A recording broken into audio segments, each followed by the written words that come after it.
Please help me. The police have not been able to do anything.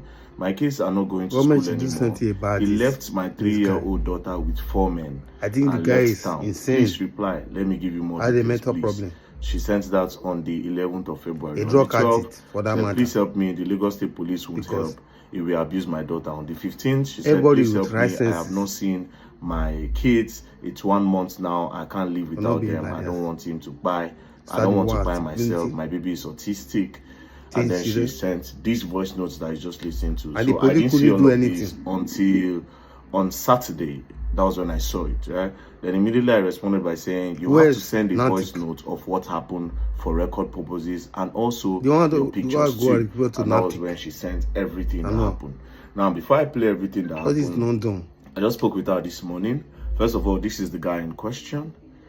This is his picture. Secondly, I just spoke to her this morning. I told her that I will try my best to bring her to Abuja to come to the gender department at the FCID. The person in charge of that department, I know her, Madam Rita. She is very, very, very particular about cases like this. So I told her I'll fly her in, and then she can come and file the complaint in Abuja. So now we can listen to explanation of everything with evidence, of course.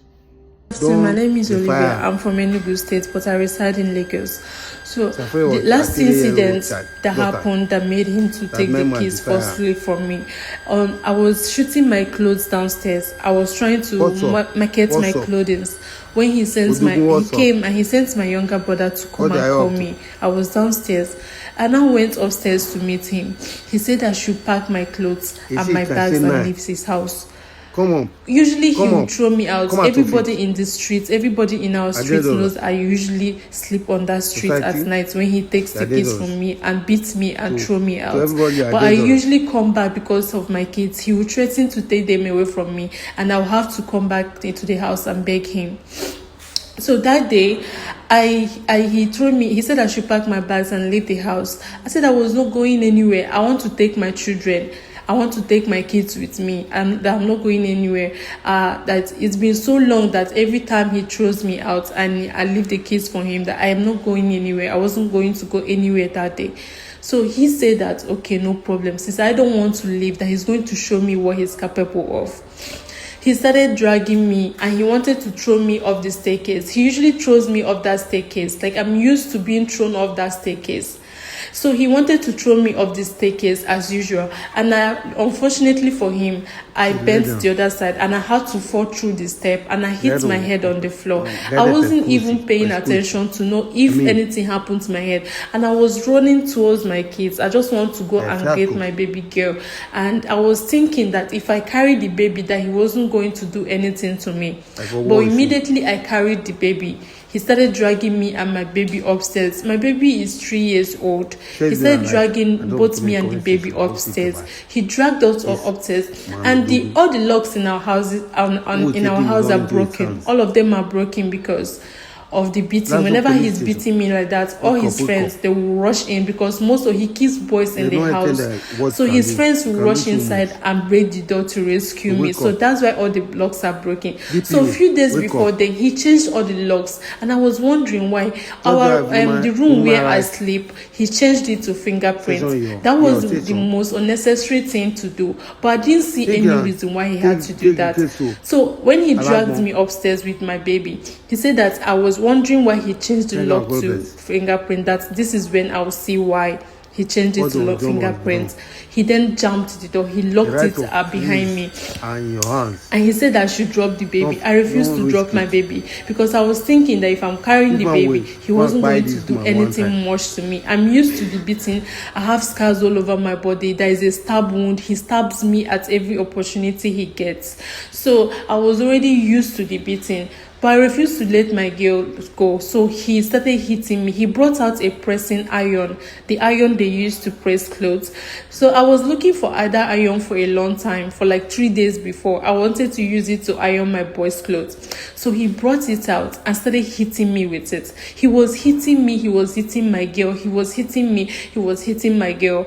And Anyway, I tried to cover myself with the baby, he will hit me, and he still hit the baby. So he managed to take the baby from me and flinged her. I would even get the chance to check if the baby landed on the floor. She was just screaming and screaming, and the baby landed. I didn't get the chance to check where the baby landed at. So he started pushing me. He bites me on my back. I have evidence. I have videos of all these things from beatings from previous years and many months ago. So he started beating me out of the room, biting me and everything. So he dragged me out to the passage and he naked me. His friends were there. His cousins were there. They were even the ones that brought blanket to cover me, wrapper to cover me up, and they were begging me that I should at least leave, because it's every time he was doing that to me that I should at least leave. It's only when I survive that I can be able to be there for my kids and everything, that I have to survive at least to be able to see my kids. So he dragged me outside and I went outside. When I went outside, he locked everything. He seized my phone. He said that the only thing I would ever take out of the house was only the clothes I was putting on. He took my ATM card. He took my business. He took everything from me. He took my phones. So I had to start running to the police station.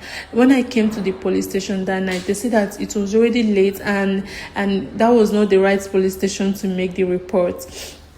So they said that I should sleep there at the police station, because usually I was already used to sleeping outside. I said I wasn't going to sleep at the police station, that let me just go back to the house.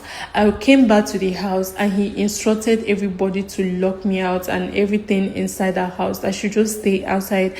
So I slept outside that day. The next day, I went to the police station, Elason police station, the one closer to my house. When I got to the police station, I made the report and everything. They said, okay, that they have to invite him. They invited him and he said he was busy. They called him, he said he was busy.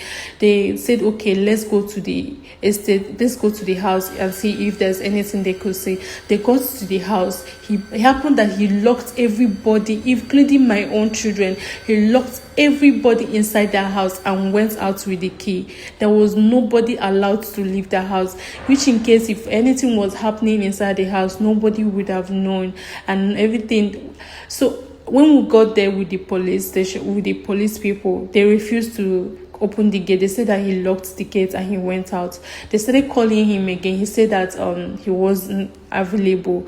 So we went to the estate security. The estate security started calling him again and he wasn't available. So when he eventually called the woman back, I think he called his lawyer or something. Then the lawyer told him that he should tell them that they were going to come see to the police station the next day.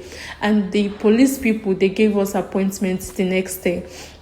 The next day we came. The next day I left where I was sleeping because I didn't have anywhere to sleep. I slept outside. So the next day I got up from there and started going to the police station. When I got to the police station, he was there already before I came, because I was citing them from afar. He came with 2 lawyers, but I came the first time, he wasn't there yet. So I went back. The second time I came, I saw them from afar with the lawyers and 2 security personnel that he came with.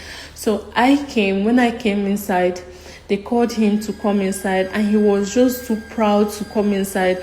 He was with lawyers and everything. So when the police people started questioning him about what he did to me, they did do all these things to me and they did take my children from me.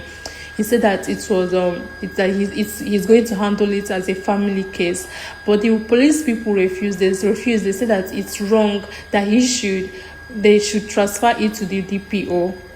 So they transferred it to the DPO office. When we got to the DPO office, the DPO instructed him to give me back everything, that he should give me back my phone and give me my children. He agreed to that. He agreed to give me back my children.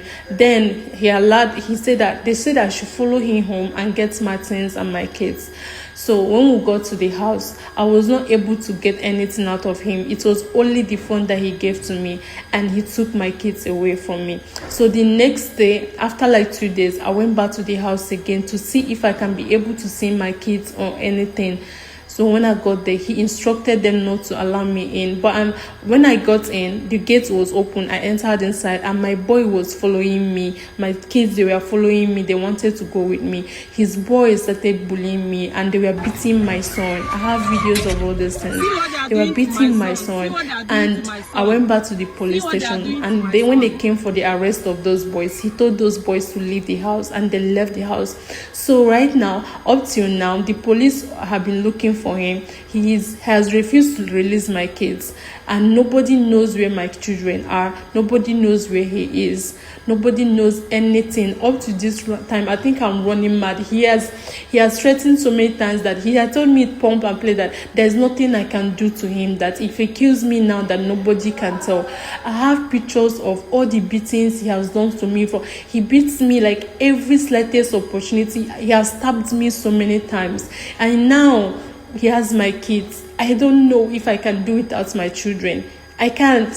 When I was pregnant for my baby, he forced me to take drugs. He was forcing me to take drugs every day.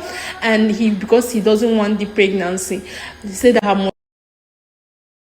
I've taken my kids from me so many times because I was too small. I'm a small girl. I've not grown up. He married me when I was very small. He has done a lot of things to me throughout the years. He used to stab me. He used to beat me. He would not allow me to do anything for myself. He said nobody can do anything. He said that nobody can do anything. He forcefully takes my kids away from me at every single time. He will beat me, naked me on the street. The people living in our streets knows that. But because